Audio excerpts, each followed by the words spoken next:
I'm joined today by Dr. Ben Bocchicchio. Now, Dr. Ben, or Ben Bo as he's known, was really quite a pioneer in the world of low-carb lifestyles and resistance training and high-intensity interval training. He started this back in the 70s and has continued with it today. And when you hear him talk, you're going to see his passion, his knowledge, and the impact he's had on a lot of the people he's worked with. And one of the things we talked about is the concept of you can't outrun a bad diet. And he has a different perspective on that I think will be really important to hear. And I mean, he knows his stuff. He's got his training. He has a PhD in exercise physiology and a second PhD in health and physical education. And like I said, he's been in practice since the 70s, helping people. And it's important to hear sort of the counterbalance to, we don't have to worry so much about exercise. And his point is exercise is absolutely crucial when done correctly and works synergistically with diet to help us metabolically and help our health. So I hope you really appreciate and enjoy this interview with Dr. Ben Bocchicchio. Hi, everybody. Quick break in the interview. There are a lot of low-carb conferences around, and one that's coming up now is Low-Carb Denver 2020. And for Diet Doctor members, you can have free access to all the videos, all the presentations at that conference if you're a member. Now, if you're seeing this before the conference happens, it's coming up soon. But even if you're watching this video now after it's already happened, after March 2020, if you're a Diet Doctor member, you can still go back and watch all those videos that are on our platform. And let me tell you, Low Carb Denver always comes out with a great supply of speakers. The lineup is fantastic. There's so many great take-home nuggets and information from those talks. It's something you're not going to want to miss. So go ahead and go to dietdoctor.com, look into the membership. You get a 1-month free trial of the membership, and that will give you access to all these videos so you can learn from the experts to help you on your path to health. All right? So that's the Low Carb Denver 2020 videos. Check them out. Now let's get back to our interview. Dr. Ben Bocchicchio, thank you for joining me on the Diet Doctor podcast. My pleasure, Brett. Always a pleasure to see you. Yeah, I've learned so much since I've met you, and one of the things that really was remarkable to me is that you've been doing this new thing called a keto low carb diet and high intensity interval training. This brand new fad thing since 1974? Is that right? Yeah, absolutely. Yeah, I actually personally before that, but professionally and clinically started in 74. So give us some of the background of how you got started in this with your education, and then what you were seeing in your clients and in you personally. Okay, well, I mean, I started off being an athlete, and my family had scientists in it and doctors. My parents were educators. My father was a firefighter and a teacher, and I always liked sports, and I was always fascinated with the training. One of my cousins, great cousins really, we called him uncle, was the trainer and manager of Jersey Joe Walcott, who was the world heavyweight boxing champion before Rocky Marciano. So I used to go to the fights, and I'd get to go in the gym and watch these old guys train and box and stuff, and I was always fascinated by it. Yeah. And as an athlete, I was always really interested in how to train to be better at the sport, but I really liked the training part as much as the sport in some cases. And so I decided I was going to study this in college, and I got a degree in phys ed, health, and science, and then a master's in education with a specialization in resistance exercise.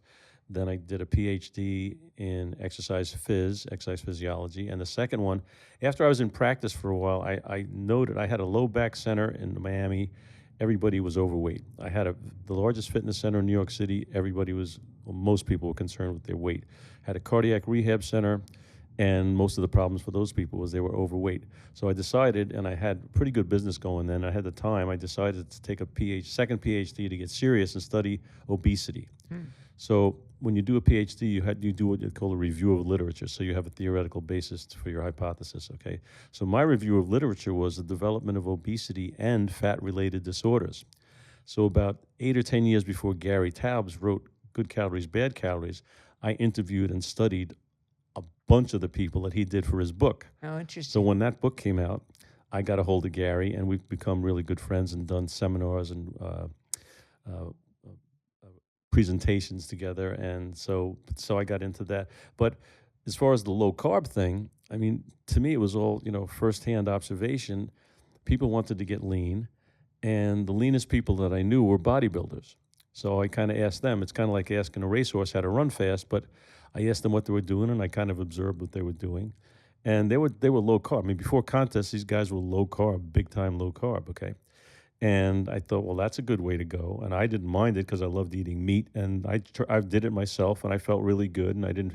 And at that time, I was still a fairly elite athlete, and I felt great in my performances and my energy and everything and physique. And I'm not a bodybuilder. I always had a decent set of, good set of Italian muscles, and so I started doing it, and I used it for a lot of my first clients and patients and subjects and studies that I did. And so we did the keto, and then I created in 1974 slow resistance training. And the basis of that was high intensity training that was safe and productive. And I really started out training athletes. In fact, going back to 1974, it might be interesting to note that I didn't even at first consider that women could do this. Oh, yeah. Could do it. There wasn't such a thing. So I had a model come to me and a Olympic volleyball player gal, and they worked their butts off. And I said, whoa, light went on. They can do this too. I mean, I literally did not even consider that as part of my model, And so it grew rapidly into orthopedic rehab, cardiac rehab, metabolic disorders, all kinds of, sports training. And so my clientele just got diverse and big very fast. And by the time I was, I think, 27 years old, I had 7 of these facilities, centers all over the East Coast. And, that's the deal. And then I've been doing it Yeah. ever since, So you really were sort of one of the pioneers in the field because, Yeah. now it's incredibly popular and people Yeah. are talking about HIIT and Mhm. low carb. But back then, really not many other people were talking about it. Well, low carb, actually, I've seen about 3 iterations in the 45, 50 years that I've been doing this. Yeah. Okay, you had Stillman, and of course, you had Atkins, the initial Yeah. stages, and he was in New York, and I was in New York at the time. And then these things, they got hot, and then they went away. And I think I'm trying for this not to happen in this iteration, but I think we have more solid science, and we have better people to represent this drive, this Yeah. issue. So I think this time it'll stick, and but one of the things, and I think Steve Finney, I realize Steve's almost as old as I am, and I realize we have kind of a similar perspective on some of the new claims made by the keto community.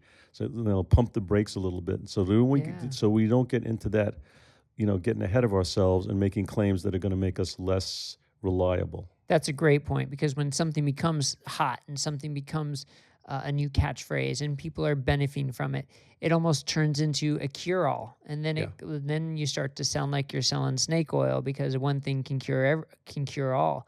So, what do you see as some of the areas where you think maybe the low carb community's gone too far and needs to pump the brakes a little bit? Well, not intentionally, but anytime things get hot, like you say, people are going to jump on the bandwagon. Yeah. You have keto socks, keto bow ties. I mean, they use the word. That's my point. My point is, we have a specific set of metabolic issues and parameters that we deal with, and we have science to back up the fact that we have some benefit derived from that practice.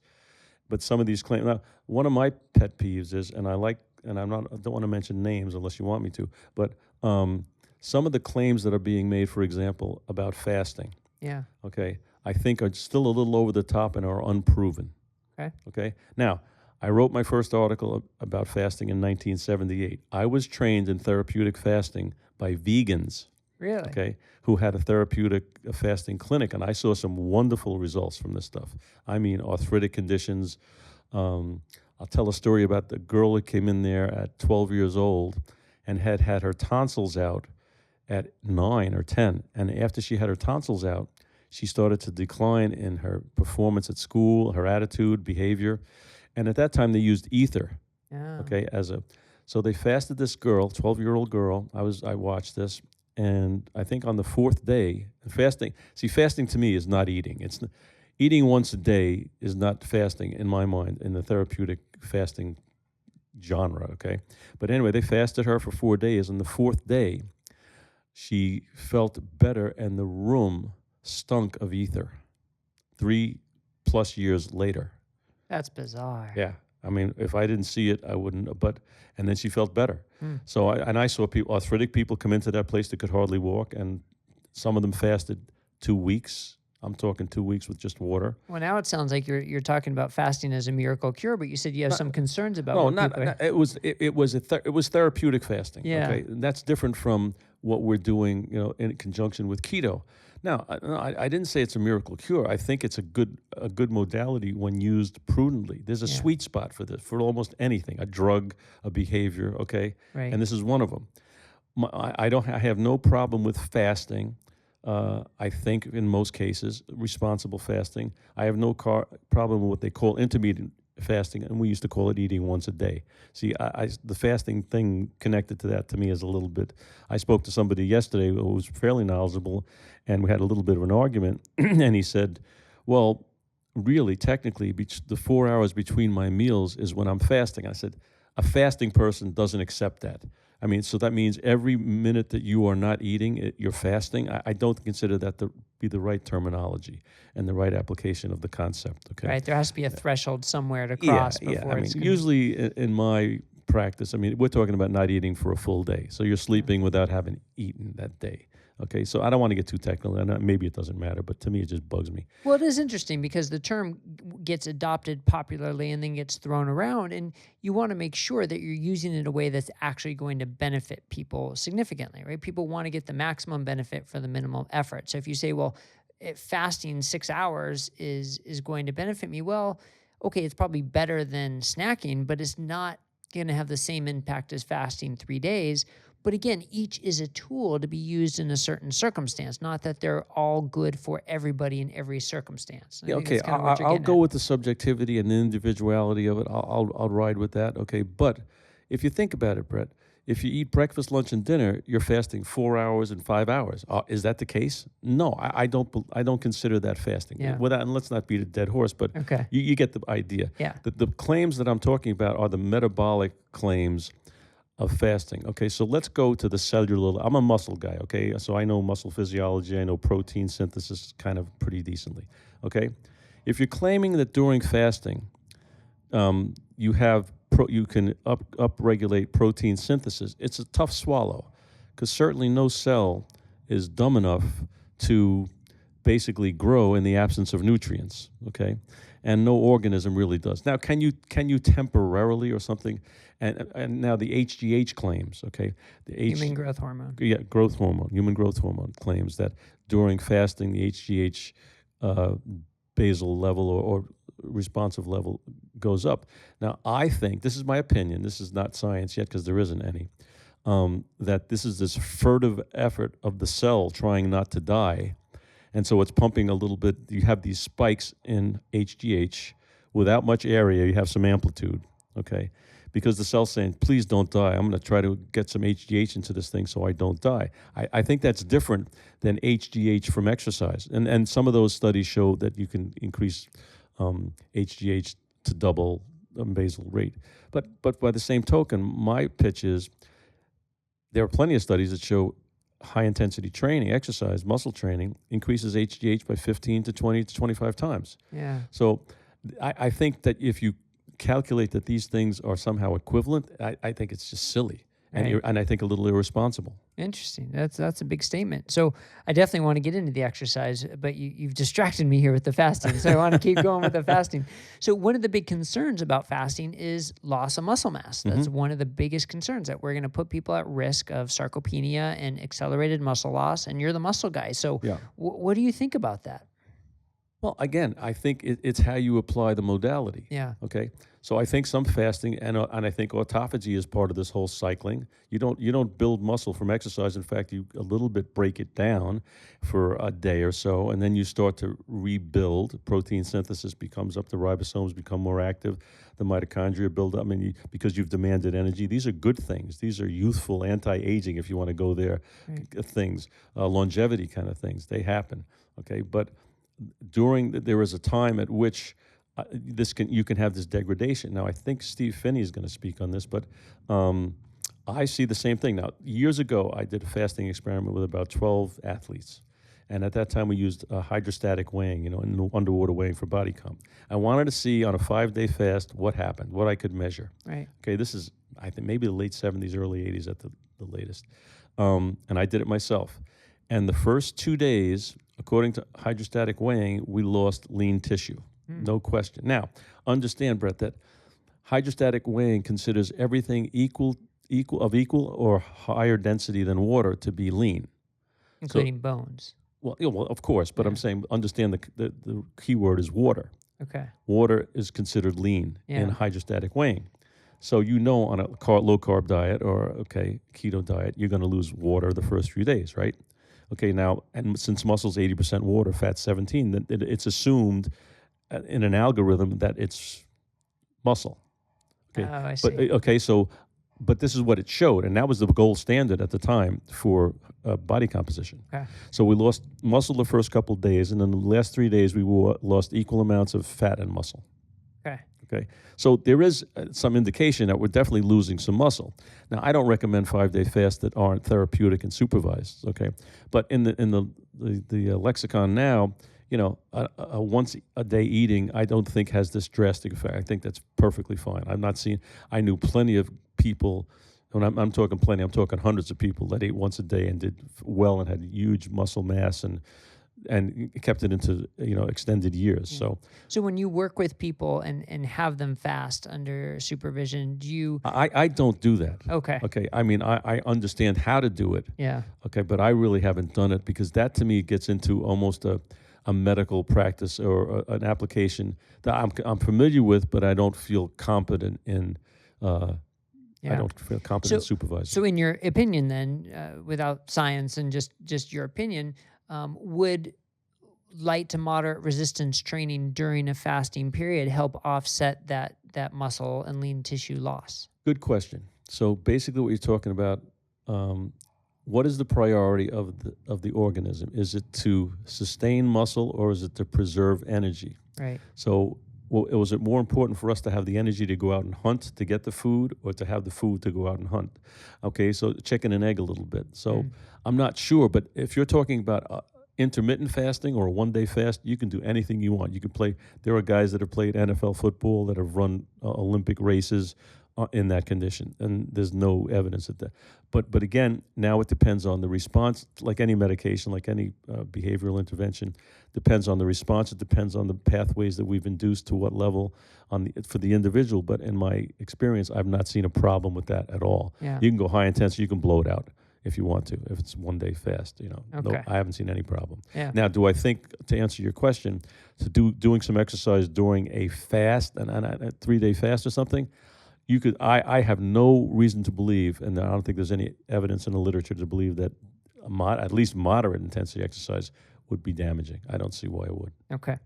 All right. So now that we're on the exercise topic, Okay. the big phrase that I know kind of ruffles your feathers a little bit: you can't outrun a bad diet, right? Yeah, That's been a yeah. very common phrase that we've heard, and for good reason, because for a long time it was just this eat less, move more message that we know doesn't work for the majority of the people. So then that transitions to you can't outrun a bad diet, basically meaning you need to focus on your nutrition first before you start exercising for weight loss. But tell me your thoughts on this. I don't agree with that. Yeah.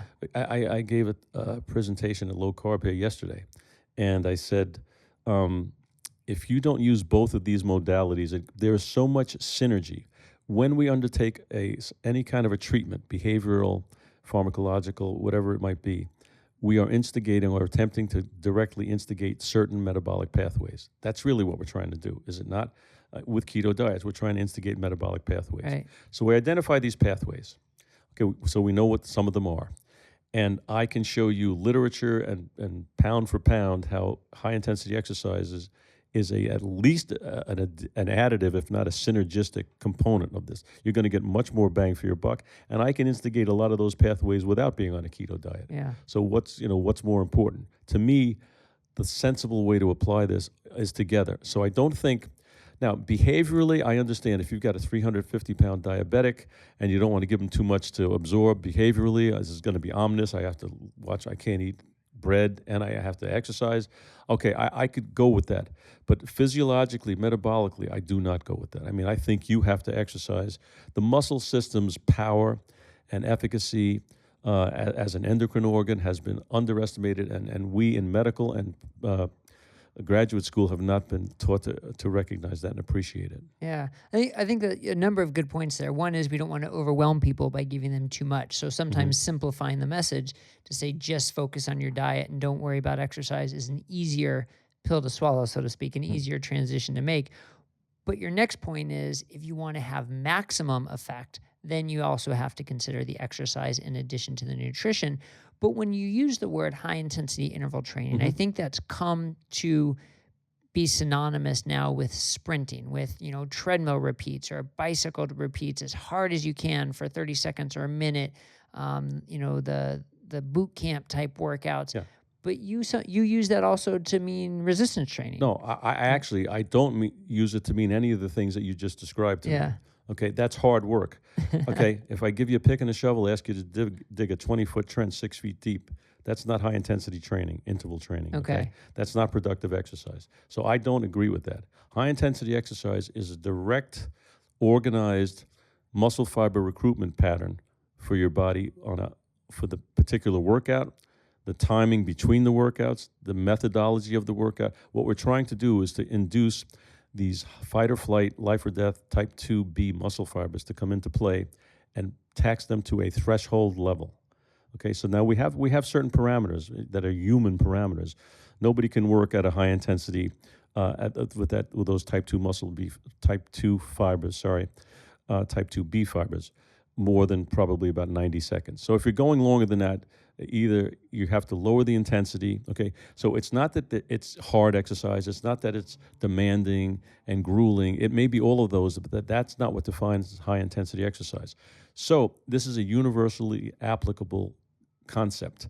If somebody is very sedentary, having them get off that chair 3 times may tax their type 2B muscle fibers, and therefore they're in a high intensity metabolic load. Okay.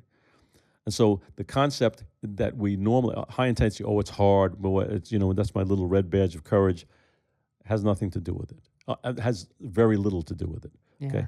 It's this, in my mind, this is a prescribed, controlled environment to tax those muscles to this threshold level under control, safely, and in a sequence of time and recovery that's organized and subject to physiological parameters that we know exist. Yeah. So it sounds like on the surface that this would require somebody who's already fit, already knows what they're doing, has gym knowledge. But no, you say this can happen. Anybody can do this. Today, we just trained 15 or 20 people, some who had major orthopedic problems, some who haven't exercised in, quote, 45 years, Yeah. some who are obese, many of whom were diabetic and don't exercise. We just did it with them, okay, Yeah. at every level.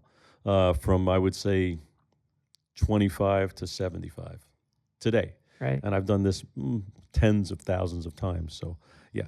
No, you can do this at any level, okay? My last slide said, fat kids, rich kids, poor kids, anybody can do this, and it was some little ditty. In any case, you can do this with anybody. I did it with phase 2 cardiac rehab patients, okay? I did it with orthopedic patients. I've done it with people in wheelchairs. I've done it with world-class world record holder athletes, kids, older people. All we're trying to do is to tax those fibers, and subjectively, it's the same demand, but objectively, it can be totally different planets. Yeah. Okay. And so how does that work then when you're taxing these fibers? What's the mitochondrial effect? What's the cellular effect that you can see with this type of exercise? Okay. So what happens is, this is something I'm going to get across, and I put this in my talk, okay? So we're doing what most people consider strength work. I just consider it muscle taxation, okay? So we're doing something locally in the biceps or the quads or wherever we might be working. There is a global support mechanism. The circulatory system increases, okay? The respiratory system has to supply oxygen. Your breathing accelerates. Hormonal changes happen. Skeletal system adapts. Neurological system. Okay, so the driver of all of these major organ systems is exercise, muscle contraction, if you think about it. Okay. We would not have needed a heart that can pump 10 times above normal if we didn't have a muscular demand. We would not have to breathe 4 times, 7 times more oxygen per unit of time if we didn't have to do some exercise, some muscle action didn't demand it. Good point. Even the brain didn't grow until, it grew much more significantly when we had vigorous exercise. And we know that the more you exercise, or at least you tax these muscle fibers at a certain level, the more the brain increases its neurotransmission capacity, okay? So my point is the muscle system is really important, and I don't know if I'm going off track here a little bit, but so, with that in mind, we try to develop this system that's safe and scientific and not time-consuming, but it is universally applicable. Yeah. Okay, you don't have to have, you can do this with bands at home. And if you saw Doug Reynolds and I doing on Low Carb USA, me taking him through it, Doug's a pretty strong guy. Yeah. He got his butt kicked just using bands. Mm-hmm. Okay, and it took us, I think, 12 minutes to go through his whole body. Yeah. So it can work. It does work. It's applicable. Yeah, that's a really another important part about this is the barrier to access. Because some people say, I don't want to have to drive to the gym and Sure. change my clothes, and I don't want to have to spend an hour. And you're saying, no, do this at home. Do this with simple equipment. Do it for 10 to 15 minutes, and you're good, as long as you do it correctly. Yeah. If that's what you want. Some people like the social atmosphere of a gym, and some people have a different piece of equipment. I have no problem. But you have to reach those metabolic thresholds, those fatigue thresholds, that taxation of those type 2 muscle fibers, whatever the modality. I think that's the key. You have to work each muscle to fatigue. Each exercise has to be to fatigue. Yeah. Yeah. Okay, interesting. I don't know if you've heard of, let me see if I got him down here, Keith Barr. Keith Barr. I don't think I Got to know listen to Keith Barr. He is exercise physiologist, research, cellular dude, okay, out of UC Davis. Top of the line. Yeah. mTOR guy, knows his stuff. In his research, in a petri dish, he has come to the conclusion that muscle stimulation should be slow in nature. It should be probably a couple of times a week, and each exercise should be taken to failure. Now, that's exactly what I do. Now, I came from the gym 50 years ago and came up with this. He came from a petri dish, and we've arrived at the same place. That's fascinating. Which is interesting. Yeah. Okay, and I'm going to get a hold of him, and we're going to have some contact and maybe do some studies. But this is pretty interesting. Okay, this is really what works primarily and almost exclusively, this kind of formulation. And so again, and one of the things I brought up in my talk was that if you are in the top 1/3 for muscle strength in your age group for your gender, you are 25% more likely to live to be 100, and at least 40% less likely to die of cancer. As an isolated variable, if you're diabetic, if you're overweight, if you're a smoker, doesn't matter. Okay, doesn't reflect on that statistic. Yeah. So muscle strength, as we know. So you asked me about sarcopenia. Okay, so sarcopenia is almost always a matter of lack of physical activity or exercise, which I consider 2 separate and distinct issues. Important differentiation. Yeah. So activity offsets the problems that we can occur with sedentary behavior. Okay. So as a species, if we were sedentary, you died. You couldn't get away from the predator. You couldn't get the food and water and shelter. Now we die, but it takes 65 years. Okay. So that's activity, and I think you should be active. But exercise is every 3 or 4 days taking down a big old animal to eat, working your butt off for a few days, taking it easy, and then you got to go out again. Yeah. But if you had to do that every day, you would have been dead. Couldn't have sustained it.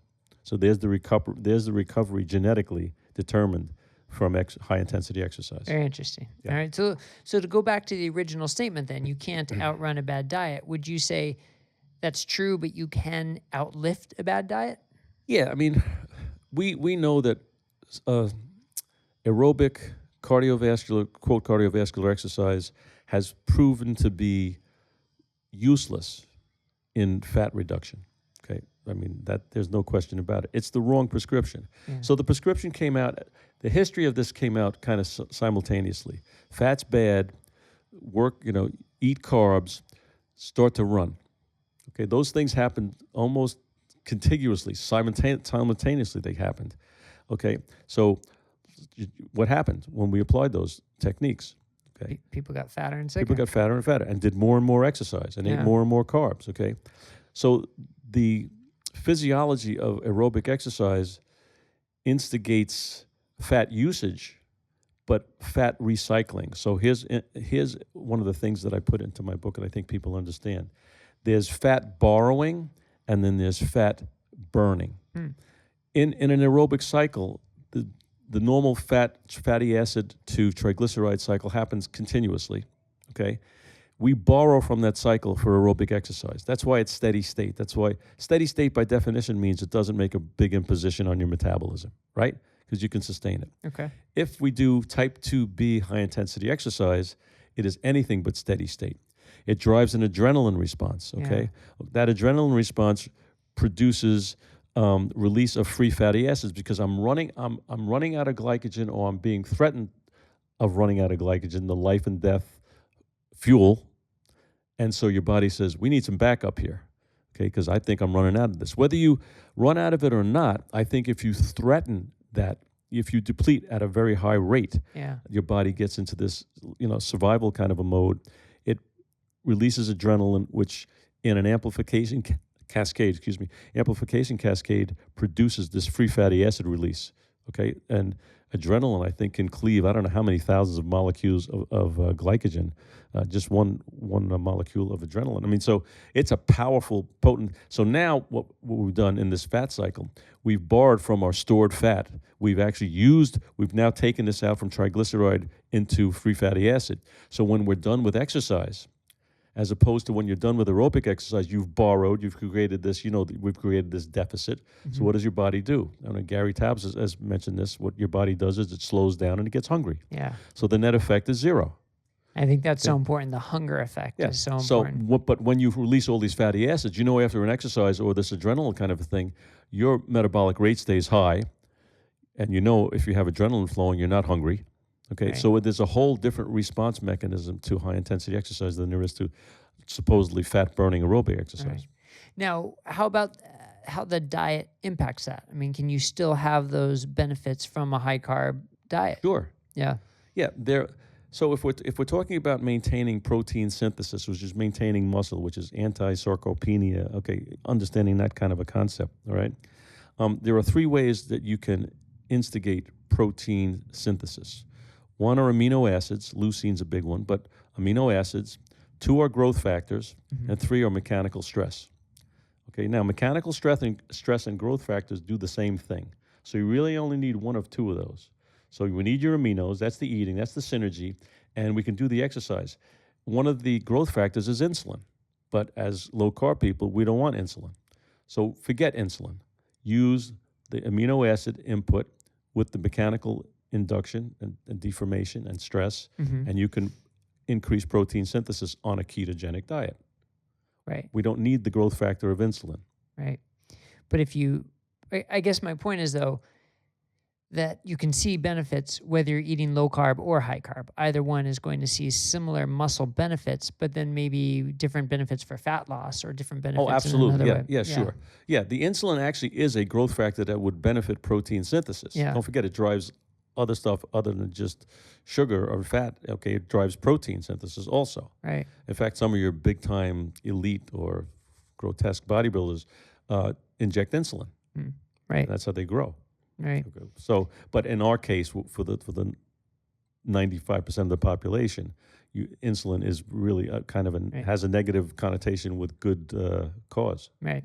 So for someone who has started on the journey of improving their diet, improving their lifestyle, going low carb, and has read all the lines of you can't outrun a bad diet, so has sort of put away exercise for a little while to focus on diet. How do you recommend they get started with a program like this? How do you recommend they get started with implementing exercise to improve their health? Everyone as long as there's no anatomical problem, no injury problem, and you can work around those, can work all the major muscle groups in their body safely and simply with about 7 exercises with bands. Or I am not a big body weight guy. I think there's a little bit of, that's another thing that's under my craw. Some of our colleagues do these stunts, these very difficult body weight exercises. I wouldn't prescribe that to anybody I train, even my world-class athletes. I think we're starting to get into Cirque du Soleil stuff here. Oh, look what I can do. I can do these pistol squats. I can do some.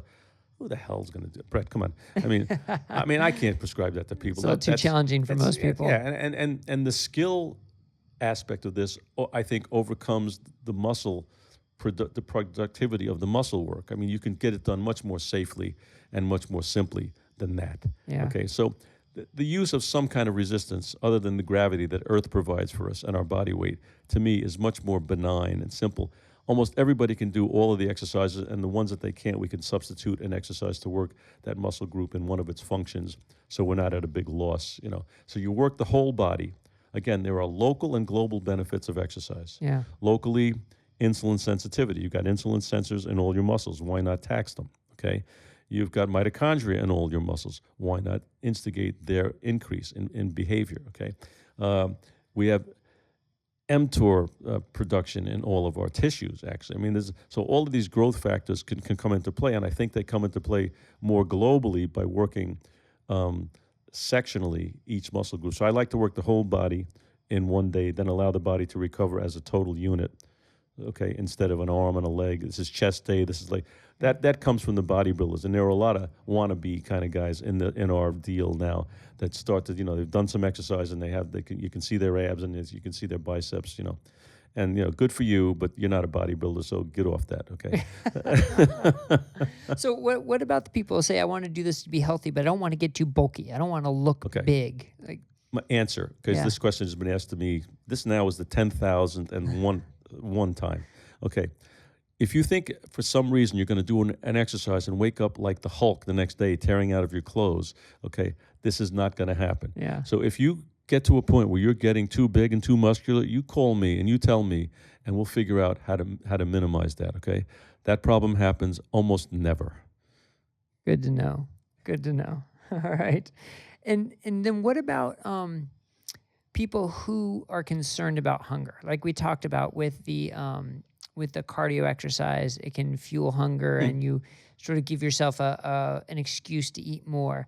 And with this type of exercise, you said it doesn't stimulate hunger as much, but you find psychologically people still use it as a crutch to eat more? Yeah, but we can go into the behavioral and psychological stuff, and we would have another 300 hours of interview. But yeah, some people think, I exercise so I can eat, which is stupid. Okay, and I don't know how else to describe it.